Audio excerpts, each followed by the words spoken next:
Laqad kafarul ladzina qalu innallaha salisu salasah. Sungguh telah kafirlah orang-orang yang mengatakan bahwa Allah adalah 3 dalam 1. Jadi Bang ya, yang tersungkur di dalam neraka ini adalah orang-orang yang mengatakan Tuhan 3 dalam 1. Anda fitnah itu. Nggak, bukan fitnah, itu dalil. Ini dalilnya, ini ya, ini dalil. Laqad kafarul ladzina qalu innallaha salisu salasah. Ya, sungguh telah kafirlah orang yang mengatakan Allah 3 dalam 1. Yang mengatakan Allah 3 dalam 1 itu akan tersungkur di neraka. Tidak ada itu maksud dimaksud surat Maryam ini. Ya, makanya Anda nambah-nambahin. Bukan nambah-nambahin, makanya saya jelaskan apa yang dimaksud oleh surat Maryam. Siapa yang tersungkur di neraka, yaitu orang-orang yang mengatakan Tuhan 3 dalam 1. Itu Bang. Orang agamanya Yahudi, apa tuh? Kristen. Orang Yahudi Kristen itu tidak ada yang bilang Tuhan 3, tidak ada yang bilang gitu. Oh, 3 dalam 1 enggak ada. Yang ada itu Bapa, Firman, dan Roh itu. Bapak 1, betul? Firmannya Bapak Tuhan. Iya. Yesus Tuhan. Firmannya Bapa. Ya, Tuhan. Firmannya Bapa ya. Iya, Tuhan juga dia. Rohnya Bapa ya. Tuhan. Semua intinya rohnya Bapa. Firmannya Bapa.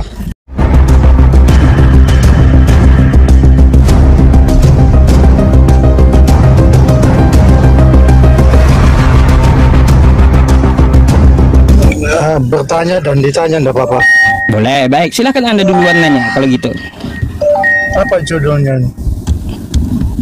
Penyalipan itu rencana Tuhan atau rencana iblis? Penyalipan itu rencana Tuhan. Rencana Tuhan untuk menyelamatkan umat manusia dari dosa. Waduh.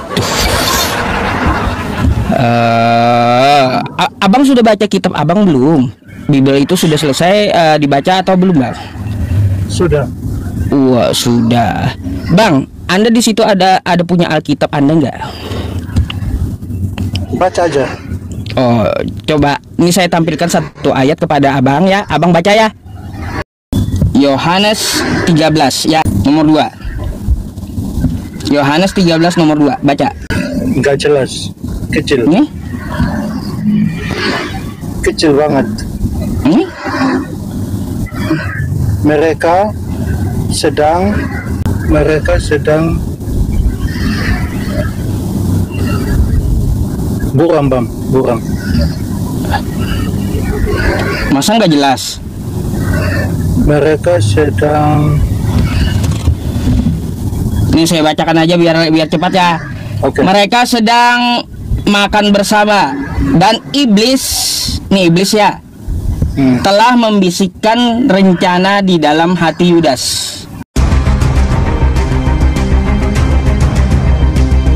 Nah tuh, rencana busuk dibisikkan iblis kepada Yudas untuk menyalibkan Yesus. Rencana iblis atau rencana Tuhan sih penyalipan itu? Ya, itu rencana Tuhan untuk menyelamatkan umat manusia dari dosa Adam dan Hawa. Kalau gitu di mana itu dalilnya, Bang? Ada itu kan. Di mana di kitab Anda tertulis seperti itu? Karena begitu besar kasih Allah akan dunia ini sehingga Ia mengaruniakan anaknya yang tunggal supaya barang siapa yang percaya kepadanya tidak binasa melainkan hidup yang kekal. Iya, itu cuma ajaran gereja yang diajarkan satu ayat kepada Anda gitu. Enggak, itu karena Tuhan itu menciptakan dan Tuhan menyelamatkan, intinya itu. Nah, gini, iblis itu mempunyai rencana untuk apa dia? Iblis mempunyai rencana ya untuk supaya tidak disalib Yesus itu. Oh, kok tidak disalib? Nah, ini ya teman-teman semuanya. Yesus iblis mempunyai rencana agar Yesus tidak disalib. Ini kayak gimana ya? Karena dengan disalib darah Yesus untuk menghapus dosa umat manusia. Intinya di situ. Jadi iblis itu sebenarnya nggak ingin gitu Yesus tersalib gitu ya? Betul. Dan juga tidak mengakui kalau Yesus itu mati disalib. Itulah iblis. Makanya waktu murid Yesus ingin waktu murid Yesus bilang, Tuhan, aku tidak mau engkau disalib. Ternyata Bang, waktu Yesus ingin diselamatkan oleh iblis, ya, agar Yesus tidak tersalib. Kenapa sih Bang tiba-tiba iblis ini jadi baik gitu loh? Itu pula pertanyaannya. Kita tahu iblis itu jahat gitu. Iblis ya, rajanya segala setan kan iblis gitu. Kita tahu iblis itu jahat, gak ada baiknya gitu. Tiba-tiba ini iblis kok baik hati kali dia ingin menyelamatkan Yesus. Iblis adalah pendusta, bapa segala dusta. Iya, ngapain dia mau nyelamatin Yesus dari tiang salib? Dia nggak nyelamatin. Kok tiba-tiba baik dia? Kan kata Anda tadi, iblis itu ya jahat, betul? Ya. Kata Anda sendiri, kok tiba-tiba baik dia? Baiknya di mana? Lah, ingin menyelamatkan Yesus agar Yesus tidak tersalib. Bukan ingin menyelamatkan. Terus? Rencana penyaliban itu ingin digagalkan. Ingin digagalkan. Ya, ngerti Bang. Ya, jadi rencana penyaliban itu ingin digagalkan oleh iblis gitu. Betul. Lalu apa gunanya iblis itu masuk ke tubuh Yudas? Coba. Iblis masuk ke tubuh. Bukan masuk ke tubuh. Itu dia memberi pengetahuan bisikan setan. Waduh. Unik juga abang ini ya teman-teman. Saya heran betul kenapa baru abang ini yang mengatakan bahwa iblis ingin menggagalkan penyalipan gitu. Nggak salah dengar kah saya? Bukan, rencana Tuhan ya, ingin menumpahkan darah Yesus untuk menghapus dosa Adam dan Hawa. Di mana itu tertulisnya? Ya di Alkitab dong. Alkitab Anda di mana? Pasti nggak tahu.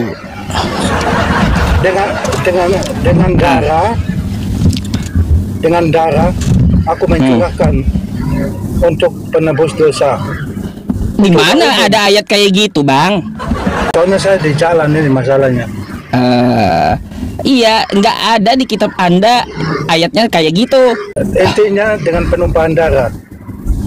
Bang, yang minta tumbal itu bukan ajaran agama, Bang. Anda tahu waktu ceritanya Nabi Musa. Ngapain ke Nabi Musa? Nggak perlu gitu.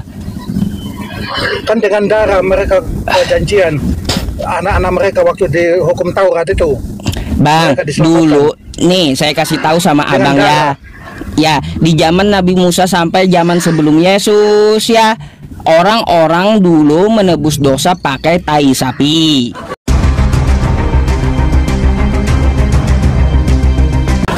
Pakai kulit lembu. Terus juga pakai bara. Terus pakai darah hewan. Kan kayak gitu, darah hewan. Betul. Nah, jadi ketika di perjanjian baru bukan darah hewan tapi darah manusia. Siapa yang ngajarin ini? Itu sudah kodrat dari Tuhan yang Maha Kuasa. Waduh, dipaksa kali ya. Dipaksa kali Yesus kalau kayak gitu, Bang. Itu aneh juga. Maunya abang itu artinya pemaksaan. Itu udah rencana Allah. Masa rencana Tuhan kayak gitu sih? Dia yang menciptakan, dia yang menyelamatkan. Itu. Yesus itu ciptaan atau bukan? Dia itu firman Allah. Ciptaan atau bukan tuh? Dia firman Allah masa dicipta. Sama dengan di Al-Quran.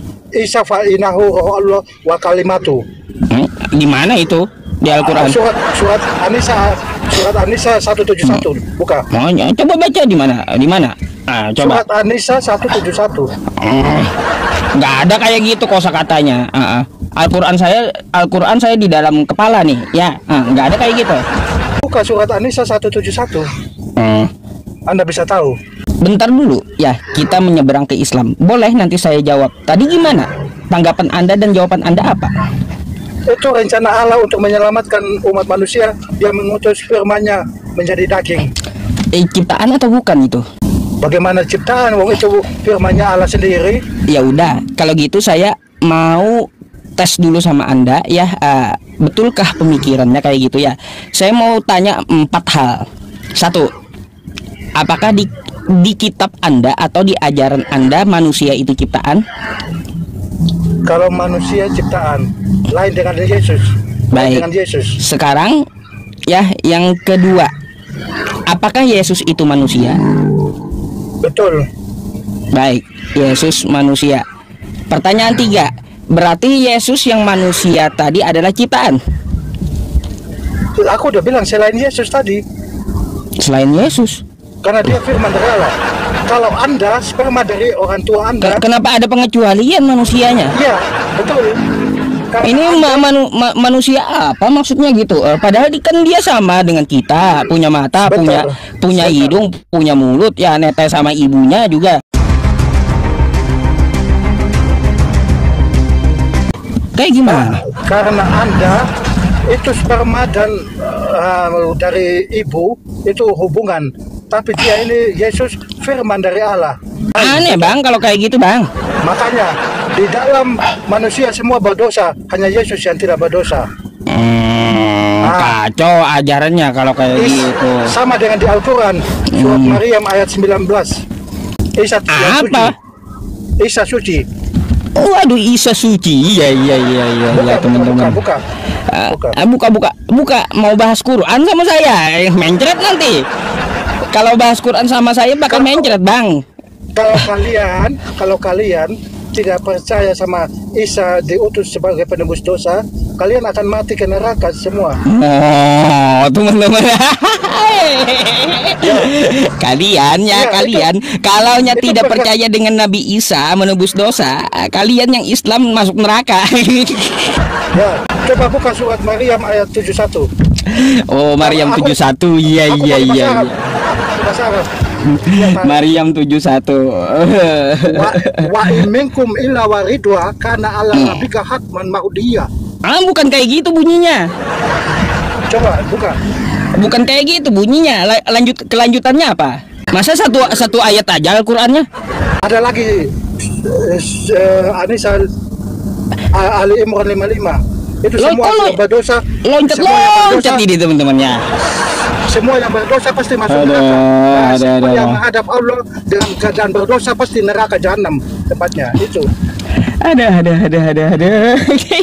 Pengen ketawa saya. 2 ayat sudah cukup. Ada. Iya. Kalau di Alkitab itu barang siapa yang tidak percaya dan dibaptis maka akan binasa. Sama. Baik. Kitab itu. Anda yakin mau bawa Maryam 71? Hah? Mau saya jelaskan? Ayat 72-nya diselamatkan dalam keadaan berlutut. Nah itu. Ya iya. Mau saya jelaskan? Iya, tapi keadaan berlutut di neraka. Siapa orangnya tuh? Yang berlutut di neraka itu? Siapa kira-kira? Itu kan kitab Anda. Oh, jadi Islam menurutmu. Baik nih ya, saya kasih paham ente ya. Nih Bang, perhatikan ya Al-Quran saya ya. Nih Bang, Quran surah Maryam ayat 71. Wa minkum illa waridwa kana ala rabbika hatman 71. Ini kan wa minkum illa wariduha kana ala rabbika hatman maqdiyya. Oke? Dan tidak ada seorang pun daripada kamu melainkan mendatangi neraka itu. Hal itu sudah menjadi suatu ketentuan bagi Tuhanmu. Saya mau tanya Abang dulu. Di sini wa minkum ada seorang pun. Ya, Abang betul. Orang atau bukan? Ya kita sudah diselamatkan dengan darah Yesus. Bentar, Abang itu orang atau bukan dulu? Iya. Ya Abang orang manusia ya. Tidak ada seorang pun di antara kamu yang tidak melewatinya sirat di atas neraka. Hal itu bagi Tuhanmu adalah ketentuan yang sudah ditetapkan, kan kayak gitu. Nah, ayat selanjutnya kami akan menyelamatkan orang-orang yang bertakwa. Bertakwa ini siapa? Nih, kita lihat dalam Quran surah Ali Imran ya, ayat 102. Nih, siapa yang bertakwa? Bentar Bang. Itu pengikutnya Isa putra Maryam. Nah, ya ayyuhalladzina amanu taqullaha haqqa tuqatih wa la tamutunna illa wa antum muslimun. Jadi yang bertakwa di sini yang dimaksud adalah Islam, dan janganlah kamu mati kecuali dalam keadaan Islam, ya muslim gitu. Jadi ya Bang ya, Al-Baqarah Maryam 71 tadi ya, Maryam 71 pertama dapat kita ketahui bahwa yang diselamatkan itu adalah umat Islam. Sabar. Anda takiyah, Anda bertakiyah. Bentar belum selesai. Nanti ada pertanyaan dari saya juga tentang ini. Ya. Nah, selanjutnya kami akan menyelamatkan ya orang-orang yang bertakwa. Yang bertakwa tadi orang Islam ya. Allah menyelamatkan orang Islam dan membiarkan orang zalim dalam neraka dalam keadaan berlutut. Siapa yang zalim di sini? Mari kita lihat ya. Al-Baqarah ayat 254 teman-teman ya. Siapa yang jolim? Yang jolim ya. Nih, wal kafiruna humuz zalimun ya. Di sini yang dikatakan apa? Langsung saja, orang-orang kafir itulah orang-orang yang zalim. Jadi yang berlutut di neraka tadi adalah orang-orang kafir nih ya Bang ya. Nah, kafir gara-gara apa dia? Gak ada tulisan kafir. Kafir gara-gara apa? Nih, kafirnya gara-gara ini Bang ya. Mereka mengatakan seperti apa? Salah satunya ya. Nih, laqad kafarul ladzina qalu innallaha salisu salasa. Sungguh telah kafirlah orang-orang yang mengatakan bahwa Allah adalah 3 dalam 1. Jadi Bang ya, yang tersungkur di dalam neraka ini adalah orang-orang yang mengatakan Tuhan 3 dalam 1. Anda fitnah itu. Nah, bukan fitnah, itu dalil. Ini dalilnya, ini ya. Ini dalil. Laqad kafarul ladzina qalu innallaha salisu salasa. Ya, sungguh telah kafirlah orang yang mengatakan Allah 3 dalam 1. Yang mengatakan Allah 3 dalam 1 itu akan tersungkur di neraka. Tidak ada itu di maksud ayat 71. dimaksud surat Maryam ini ya. Makanya Anda nambah-nambahin. Bukan nambah-nambahin, makanya saya jelaskan apa yang dimaksud oleh surat Maryam. Siapa yang tersungkur di neraka, yaitu orang-orang yang mengatakan Tuhan 3 dalam 1. Itu Bang. Orang Kristen.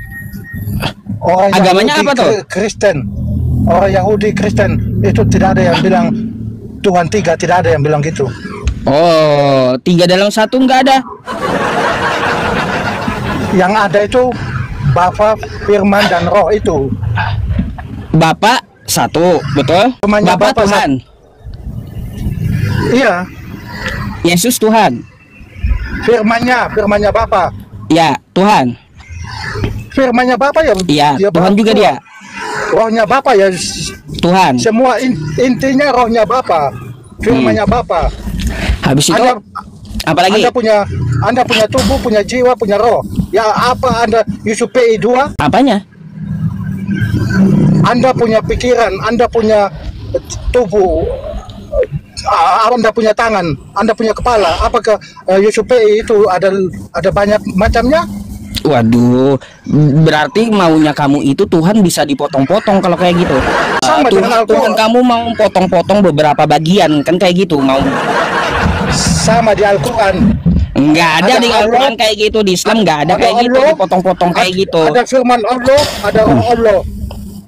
Sudah 3 itu. Sama. Firman Allah di mana? Ada tertulis di Quran firman Allah kayak gitu, tertulis. Enggak ada. Enggak usah sok tahu lah. Kalimatullah. Kalimatullah. Baik. Bukan Al-Quran sekarang. Baik. Saya mau tanya dulu. Teman saya ada namanya Saipullah. Itu Allah ya dia? Kalimatullah ya. Kan kalimatullah tadi kata Anda kan dari kalimat Allah. Nah, teman saya ada namanya Saipullah. Berarti itu Allah gitu, Saipul itu. Bapa, firmannya Bapa, rohnya Bapa. Punya siapa? Punyanya Bapa. Iya, saya bertanya ya. Anda mau bahas Quran saya, tapi saya tanya satu nggak bisa jawab masalahnya. Apa yang ditanya? Kalimatullah kata Anda kan kayak gitu. Kalimatullah ya. Dari kalimat Allah, betul, dari perkataan Allah ya. Sekarang saya mau tanya, ada teman saya namanya Saipullah. Apakah si Ipul ini ya adalah Allah? Kita nggak kenal Ipul. Makanya